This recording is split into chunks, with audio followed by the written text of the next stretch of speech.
జై శ్రీమన్నారాయణ. నేను మీ icon astrologer Gattupalli Suresh Babu. మనకి ఈ 2025 సంవత్సరం ఏదైతే ఉందో ఇది ఆరంభం నుంచి కూడా ఈ సంవత్సరం చివరి ఆఖరి వరకు కూడా ఎలా ఉండబోతుందనే దాని గురించి మనం చూస్తున్నాము. అయితే మనం ఏదైతే చెప్తున్నామో కొంతవరకు అటు ఇటు అయినప్పటికీ కూడా మనం చేసేటువంటి విధి విధానాలను బట్టి కూడా మన ఒక జాతకం అనేది ఉంటుంది.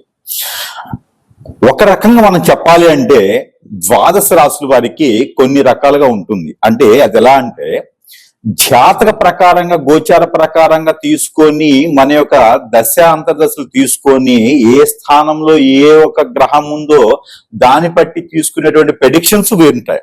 రెండోది మన చాకచక్యం, మన తత్ఫలితాలు, మనం చేసేటువంటి పనులు, దీని వలన కూడా మన యొక్క స్థితిగతులు అనేది మారుతూ వస్తూ ఉంటాయి. ఇది అందరికీ తెలిసినటువంటి విషయమే. అంటే రేపు బాగుంటుంది అని ఎవరైనా గురువు చెప్తే రేపు వద్దున బాగుంది అన్నారు కదా అని చెప్పేసి అని ఇంట్లో కూర్చుంటే అది బాగోదు. ఎందుకంటే బాగుంది ఎందుకంటే మన కార్యాచరణ మనం చేసుకుంటూ ఉంటే అది బాగుంటుంది. అలా అని చెప్పేసి కాకుండా బాగుంటుంది అన్నారని చెప్పి కూర్చుంటే అవ్వదనమాట. అందుకని మనం చేసేటువంటి పనుల్లో ఆటంకాలు వచ్చినా, ఎదురితలైనా, ఏదైనా విఘ్నాలు వచ్చినా కూడా వాటికి అధిగమించి వాటికి పరిహార నిమిత్తంగా ఏదైనా చేసుకొని ముందుకు వెళుతూ ఉంటే మన కార్యాచరణ బాగుంటుంది. మనం అనుకున్నట్టుగా గురువు చెప్పినట్టుగా కొనసాగుతూ ఉంది. కాబట్టి ఈ 2025 సంవత్సరం అందరికీ కూడా సుసంకారంగా ఉంది, అందరికి కూడా బహువిధంగానే ఉంది, అందరికి కూడా చాలా బాగా ఉంటుంది. కాబట్టి అలానే 2026 సంవత్సరం ఎలా ఉండబోతుంది, ఎప్పుడైనా మనకి ఎలా ఉంటుందంటే మన పెద్దవాళ్ళు చెప్తారు ఏంటంటే ఎప్పుడైనా సరే ముందు వచ్చే కాలానికి మనము ఆలోచింపదగిలితే దానికి తగినటువంటి జాగ్రత్తలు తీసుకునే దానికి అనుకూలంగా ఉంటుంది. ఇప్పుడు వర్షాకాలం వస్తుంది అనగానే మనకు ముందుగా తెలుస్తుంది అప్పటికి జూన్, జూలై, ఆగస్టులో వర్షాకాలం వస్తుంది అని. అలానే సెప్టెంబర్, అక్టోబర్, నవంబర్లో శీతాకాలం వస్తుంది, తర్వాత ఎండాకాలం వస్తుంది. ఇది కామన్ గా మనకి కాలాలు అనేది తెలుస్తూ ఉంటుంది. దానికి ముందుగానే మనం తెలుసుకొని జాగ్రత్త పడాలి. వర్షాకాలం వస్తున్నప్పుడు ఏం మనకి అవైలబుల్ ఉండవు, ఏం దొరకవు, మనకి వాంటెడ్ ఏముంది అవి మనం ఎండాకాలంలోనే సమకూర్చుకోవాలి. అలానే మనకి ముందుగానే విషయాలు మనకి నెక్స్ట్ వచ్చే సంవత్సరం ఇలా ఉంటుంది అని తెలుసుకోవడంతో తీసుకోవాల్సినటువంటి జాగ్రత్తలు మనం తీసుకోవడానికి అనుకూలంగా ఉంటుంది. కాబట్టి ముందుగానే మనం ప్రెడిక్షన్స్ తెలుసుకున్నాం అనుకోండి, అప్పుడు మనలో ఏమన్నా సాధించాలా, సంపాదించాలా, ఇంతవరకు సరిపోతుందా, ఎలాంటి ప్రికాషన్స్ జాగ్రత్తలు తీసుకోవడం వలన మనం ముందుకు ఎదగలుగుతాం అనేది మనకు ఒక ఆలోచన ఉంటుంది. మనం చూడండి, పిల్లలు పుట్టగానే మా అబ్బాయి కలెక్టర్ అవ్వాలి, మా అబ్బాయి ఇంజనీర్ అవ్వాలి, మా పాప మంచి పొజిషన్ గా ఉండి విదేశాల్లో సెటిల్ అవ్వాలి, ఇలాంటి అల్లుడు రావాలి, ఇలాంటి కోడలు రావాలని మనకు ముందుగానే అనుకుంటూ ఉంటారు. అలాంటి ముందుగా అనుకుంటాం. కాబట్టి అలానే వచ్చేటువంటి సంవత్సరం 2026 సంవత్సరం కూడా మనం ఎలా ఉండాలి, కొత్త నడవడికి ఏంటి, కొత్త వరవడి ఏంటి, మనం ఏం సాధించాం, ఈ సంవత్సరంలో ఏం సాధించాం, నెక్స్ట్ ఇయర్ ఏం సాధించబోతున్నాం అనే దాని గురించి ఒక్కసారి మనం పరిశీలన చేసుకున్నట్టయితే కనుక మనం ఒక్కసారి ద్వాదశ రాశుల్లో అసలు ఎలాంటి గ్రహాలు మారుతున్నాయి, వీటి యొక్క స్థితిగతులు ఏంటి, మనం ఎలా ముందుకు వెళ్తే మనం అనుకున్నటువంటి జీవితానికి సక్రమంగా మనం ముందుకు వెళ్ళగలుగుతాం అనేది ఒకసారి మనం పరిశీలన చేసుకుందాం. ఈ వృశ్చిక రాశి వారికి 2026 సంవత్సరం, ఈ 2026 సంవత్సరం అనగానే అందరిలోనూ భయభ్రాంతులయ్యేటువంటి ఆలోచన ఉంటుంది. ఎందుకంటే చాలా వీడియోస్ నేను చూస్తూ ఉన్నా, నేను అసలు వీడియో చూడను కానీ చూస్తున్నా. ఎందుకంటే ఈ 2026 సంవత్సరం ఎవరెవరికి బాగలేదు అంటే దాంట్లో ముఖ్యంగా వృశ్చిక రాశి వారికి అని చెప్తూ ఉన్నారు. దేనికోసం అనేది చెప్తున్నా, నేను గ్రహాల యొక్క స్థితిగతుల్ని గమనించా. కానీ వృశ్చిక రాశి వారికి కలిసి వచ్చినట్టుగా ఏ రాశి వారికి కూడా అంత కలిసి వచ్చే విధంగా నాకు కనిపించట్లా. కానీ ఎందుకు అలా ఉంటుందనేది నేను గమనించినట్టయితే కనుక కొన్ని రకాల గండాలు అయితే నాకు కనిపించినాయి. అవి వృశ్చిక రాశి వారికి మే, జూన్ లో ఒకటి, అలానే అక్టోబర్, నవంబర్ లో ఒకటి.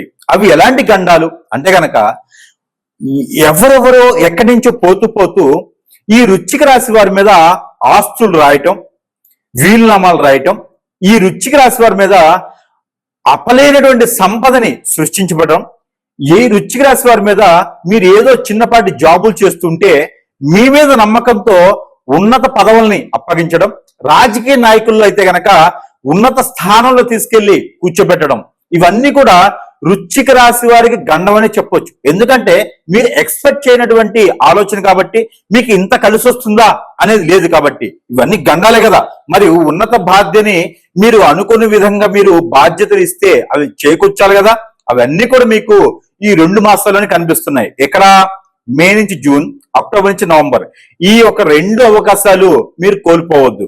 అదృష్టం ఒకసారి తలుపు తడుతుంది కదా, అలాంటి అదృష్టం 2 సార్లు తడుతుంది మీకు. కాబట్టి ఈ అదృష్టాన్ని మీరు చవి చూడాలి. కాబట్టి ఈ చవి చూడాలంటే మనం ఏం చేయాలి? 2026 సంవత్సరంలో మనము నీతిగా నిజాయితీగా మనము ఎదుర్కోవాలి. ప్రతి సంఘటనని, ప్రతి విషయాన్ని ఎదుటి వారిని చూసి మనం అలవాటు చేసుకోకూడదు. కాబట్టి వృశ్చిక రాశి వారిని చూసి, వారి యొక్క అవలక్షణాలను చూసి, వారికి ఉండేటువంటి అవలక్షణాలు ఒకటే కాదు, వారు ఉండేటువంటి నీతి కానీ, వారు ఉండేటువంటి నిజాయితీ కానీ, వారు ఏ రకంగా అయితే ఉంటారో అదే రకంగా ఎదుటి వారు అలవాటు పడేలా ఉండాలి. గ్రహాలన్నీ కూడా సానుకూలంగా ఉండి వృశ్చిక రాశి వారి మీద నిజమైనటువంటి గండాలు ఉన్నాయి. అది ఎప్పుడంటే మీకు వాహన గండం ఉంది. అది ఎట్లా అంటే కనుక ఇది ఎప్పుడు ఉంది?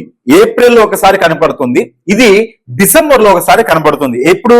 2026 సంవత్సరంలో. అది ఎలాగంటే గోచారంలో మీకు 2, 6, 9లో శని భగవానుడు కానీ, అలానే గోచారంలో బుధుడు 6, 2, 9లో ఉండడం కానీ ఉన్నదా, అయితే మీకు ఖచ్చితంగా వాహన గండం ఉంటుంది. ప్రయాణాల్లో జాగ్రత్త ఉండాలి. అప్పుడు లేదు అంటే బుధుడు మీకు 2, 7, 9లో ఉంటూ దశ కూడా మీకు 2026 సంవత్సరంలో ఏ మాసంలో కానీ మీకు దశాంత దశలో బుధుడు కానీ, శని కానీ, రాహు కానీ ఉన్నాడా, అక్కడ మీరు ఆ మాసంలో ఖచ్చితంగా మీరు ఈ గండాన్ని చూసేటువంటి అవకాశాలు ఉన్నాయి. కాబట్టి కొంతమేర మీరు దూర ప్రయాణాలు చేసేటప్పుడు ఆచి చూసి ప్రయాణం చేయండి. లేదు ఖచ్చితంగా వెళ్లాల్సిందే అంటే కొంతమేర ప్రికాషన్స్ తీసుకొని వెళ్ళాలి. లేదు అంటే గనక ఎక్కడైనా కాలభైరవుని యొక్క ఆలయం లేదా శివాలయం ఉంటే గనక అక్కడ మీరు పంచామృత అభిషేకం కాకపోయినా అక్కడ మీరు అభిషేక అర్చనలు చేయించిన లేదా 5 నారికెలములైనా సమర్పించండి. ఇది మీకు ప్రత్యేకంగా గండాలు తీర్చుకునేందుకు, మీరు మళ్ళీ ఏదైతే అదృష్టం ఉందన్నానో ఆ అదృష్టాన్ని చేరువుగా వెళ్ళడానికి ఈ యొక్క పరిహారం కూడా మీరు చేసుకోవాలి. అలానే చివరిలో చెప్పేటువంటి పరిహారం కూడా మీరు చేసుకోవాలి. అది దేనికోసం? మీకు తెలియనటువంటి శత్రువులు మీ మీద దాడి చేయొచ్చు. మీకు తెలియని శత్రువులు ఏదో ఒక విధమైన క్రియల వల్ల కూడా ఈ మధ్యన కర్రల్లో కటోరాలతోనో దాడి చేయట్లా. ఇప్నడజాల్, బ్లాక్ మ్యాజిక్, వశీకరణ, చేతబడి, భానుమతి, భాగముఖి లాంటి విద్యలతోనే మీకు ఏదో రకమైనటువంటి క్రియలు చేసేసి మిమ్మల్ని ఇబ్బంది పెట్టే ఆలోచన ఉంటుంది. అలానే అందుకోసమే చెప్పేసని అలాంటి వాళ్ళకు కూడా మీకు దగ్గర రాకుండా ఇలాంటి పరిహారాలు కూడా మీరు చేసుకోవాలి. అలానే వృశ్చిక రాశి వారు ఈ సంవత్సరం సాధించేది ఏమైనా ఉందా అనుకుంటే కనుక అనుకున్న జాబుకి ఆ కొండలంత వరకు కూడా ఎదిగేదానికి సాధించవచ్చు. అది ఎలాగంటే పెళ్లి అయిన తర్వాత, పెళ్లి అయిన ఉంది అంటే గనక పెళ్లి అయిన వారికి కలిసి రావాలంటే శివాలయంలో అభిషేకాలు ఖచ్చితంగా చేయించుకోండి. ఆ పెళ్లి అయిన వారికి కలిసి రావాలంటే మీ ఇద్దరు మధ్యన 3వ వ్యక్తిని రానియకుండా, గొడవలు వచ్చినా ఇబ్బందులు కలిగినా ఇద్దరు కూర్చొని అన్యోన్యంగా మాట్లాడుకుంటే మీ ఇద్దరి మధ్యన గొడవ సమసిపోతుంది. 3వ వ్యక్తిని తీసుకొచ్చారంటే మీ ఇద్దరి మధ్యన మరో పొల్లేస్తారు. మీ ఇద్దరు గొడవలు కోర్టు వరకు వెళ్ళేటువంటి అవకాశాలు ఉన్నాయి. ఏదైనా మీ పర్సనల్ ఇష్యూ 3వ వ్యక్తి తెలియకుండా ఉన్నంత వరకు మాత్రమే మీకు అన్యోన్యత పెరుగుతుంది. పై స్థాయికి వెళ్ళేటువంటి అవకాశాలు మీకు కనిపిస్తాయి. కాబట్టి మీకు ఆస్తులు, అంతస్తులు సంపాదించుకోవాలన్నా ఈ సంవత్సరం మొత్తం కూడా మనం పరిహారాలు చేసుకోవాల్సి వస్తుంది. ఈ వృశ్చిక రాశి వారికి మరొకటి అదృష్టం అని చెప్పుకోవచ్చు. విదేశీ ప్రయాణం, ఏదైనా మీకు జాబులో వెసులుబాట్లు, అన్ని రకాలుగా మీరు చేసేటువంటి జాబులో వారు ఆలోచించేసి మీకు మంచి స్థానాన్ని కూడా కల్పించేటువంటి దానికి ఆస్కారం ఉంటుంది. ఇవి రంగాల్లో ఏ రంగంలో ఉన్నారా ముందుకు వచ్చేదానికైతే ఖచ్చితంగా ఈ పరిహారం చేసుకోండి. 2026 సంవత్సరంలో అందరితో పాటు వృశ్చిక రాశి వారు కూడా పై స్థాయి వరకు ఉన్నారు అని తెలియజేసుకోండి. అంతేగాని చెడు వ్యసనాలకు వెళ్ళేసి, చెడు వ్యసనాలకు బానిస అయ్యేసి మీరు ఒంటరిగా ఉండి అష్టదిబ్బందంలో ఉండేసి నేను ఇంకా ఏం చేయలేనని నిస్సహాయపడేటువంటి వ్యక్తులుగా మీరు ఉండకూడదు. మీరు పై స్థానానికి వెళ్ళాలంటే ఖచ్చితంగా ఈ పరిహారం కూడా మీకు పనికి వస్తుంది. కాబట్టి ఈ పరిహారం చేసుకొని అదృష్టవంతులు అవ్వండి. మనకి ఈ రాశి వారు కనుక ఇలాంటి పరిహారం ప్రతి మాసంలో అయినా ప్రతి 3 మాసాలకు ఒక్కసారైనా సరే చేసుకోగలిగితే ఖచ్చితంగా వారి జీవితంలో మార్పు లేకపోయినా మరీ దీనస్థితికి వెళ్ళి మరీ దారిద్ర రేఖ కన్నా తక్కువగా ఉంటుంది అనుకొని మరీ అష్టదిగ్బంధంలో ఉండేసి లేకుండా మన పని మనం చేసుకునే దానికైతే అనుకూలంగా ఉండేటువంటి పరిస్థితులైతే ఖచ్చితంగా మనకి ఏర్పడతాయి. దాంట్లో ఒకటి ఈ పరిహారం ఖచ్చితంగా మీకు ఉపయోగపడుతుంది. ఈ రాశి వారు చేసుకోవాల్సిన పరిహారం ఏంటంటే ఆవు పాలు కానీ గేదె పాలు కానీ తీసుకోండి. అంటే మేము ప్రతిరోజు పాలు తాగుతాం కదా అనుకుంటే కాదు. ఈ ఆవు పాలు గేదె పాలు తీసుకొని అవి కాచి చల్లార్చండి. ఈ చల్లార్చినటువంటి పాలల్లో కుంకుమ పువ్వు వేయాలి. పట్టిక బెల్లం కానీ తేనె కానీ బెల్లం కానీ వేయాలి. అలానే దానిలో ఈ గులాబీ రేకులు ఉంటాయి. రేకులు అంటే మనకి ఇళ్లపైన వేసుకున్నటువంటి రేకులు కాదు, గులాబీ రేఖలు. అంటే గులాబీ పువ్వు ఉంటుంది కదా, దాన్ని ఇలాగా ఒలిస్తే రేఖలు వస్తాయి. ఆ గులాబీ రేఖలు కూడా దాంట్లో ఆ పాలల్లో వేసేయాలి.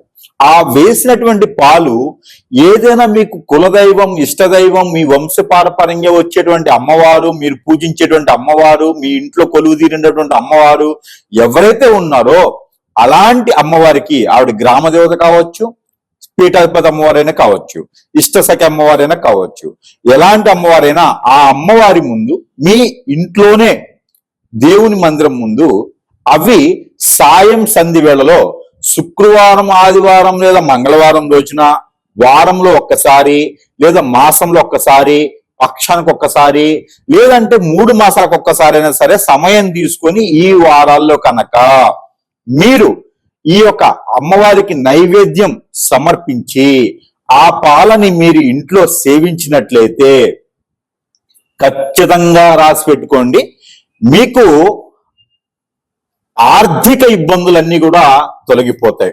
ఏది ఈ రాశి వారికి. అలానే ఎవరికైనా అప్పు ఇచ్చి ఉన్నా అవి కూడా వసూలవుతాయి. ఈ 2026 సంవత్సరం ఏదైతే ఉందో ఈ 2026 సంవత్సరంలో ద్వాదశ రాశుల వారు అందరికన్నా ఈ రాశి వారికి అత్యున్నతమైనటువంటి ఉన్నత శిఖరానికి వెళ్ళేటువంటి రెమెడీ ఇది. ఖచ్చితంగా ₹1,00,000 రెమెడీ కాబట్టి ఈ యొక్క రెమెడీ మీకు మామూలుగా అయితే చిన్నపాటి పరిహారాల కన్నా ఇది చాలా గొప్ప పరిహారం. ఇది చేసి అదృష్టవంతులు అవ్వచ్చు. చాలా చిన్నటువంటి పరిహారం కాబట్టి. అలానే ఆవు పంచకం అని దొరుకుతుంది. అదే రోజున ఆవు పంచకంలో పన్నీరు అని ఉంటుంది. పన్నీరు, ఆవు పంచకం, దాంట్లోనే కొంచెం గంధము, దానిలోనే కొంచెం పసుపు, ఇవన్నీ కూడా మిశ్రమం చూసుకొని దానిలో కొన్ని బియ్యం వేయాలి. ఈ యొక్క వేసినటువంటి మిశ్రమాన్ని, ఆ లిక్విడ్ ఏదైతే ఉందో అది ఇంటిల్లిపాది మొత్తం కూడా చల్లారి మన పైన చల్లుకొని ఇంట్లో మొత్తం చల్లుకున్నట్టయితే ఇంట్లో ఉన్నటువంటి నెగిటివిటీ కూడా మీకు సానుకూలంగా ఉండేటువంటి అవకాశాలు మీకున్నాయి. ఇది వారానికి ఒక్కసారి, పక్షానికి ఒక్కసారి, మాసానికి ఒక్కసారి ఈ పరిహారం మీరు ఖచ్చితంగా చేసుకోవాలి.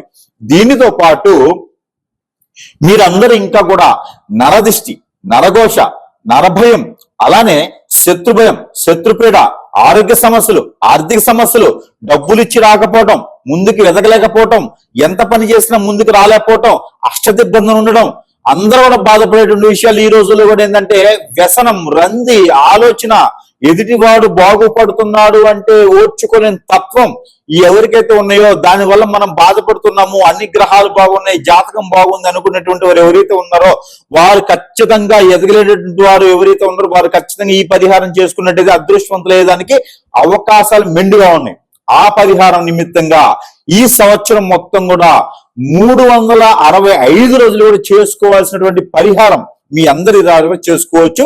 అన్ని రాసుల వరకు ఈ పరిహారం చేసుకోవచ్చు. ఆ పరిహారం ఏంటి అంటే నల్ల నువ్వులు ఒక చిటికెడు, తెల్ల ఆవాలు ఒక చిటికెడు, అలానే లవంగాలు ఒక 7, గ్రీన్ కలర్ నిమ్మకాయ అంటే పచ్చి నిమ్మకాయ ఒకటి, పసుపు ఒక చిటికెడు. ఇది పరిహారం వినండి. ఈ పరిహారం ఏంటంటే నిమ్మకాయని మనము వంకాయని గుత్తి వంకాయ చేసేటప్పుడు కోస్తాం చూసారా, నిలువుగా 4 పక్షాలుగా కోయాలి. అది నిమ్మకాయలో సగ భాగమే కోయాలి. ఆ కోసినటువంటి సగ భాగానికి బద్దలు ఉంటాయి. ఆ బద్దలకి ఈ యొక్క లవంగాలు ఒక్కొక్క బద్దకి 2 చొప్పున, ఒక బద్దకి 3 చొప్పున గుచ్చాలి. అప్పుడు మనకి 9 లవంగాలు దానికి గుచ్చినట్లు అవుతుంది. దాంట్లో పసుపు పోయాలి. ఆ పసుపు పోసిన తర్వాత దాంట్లో నల్ల నువ్వులు, దాంట్లో తెల్ల ఆవాలు కూడా వేసి ఒక నల్లని దారం కట్టాలి.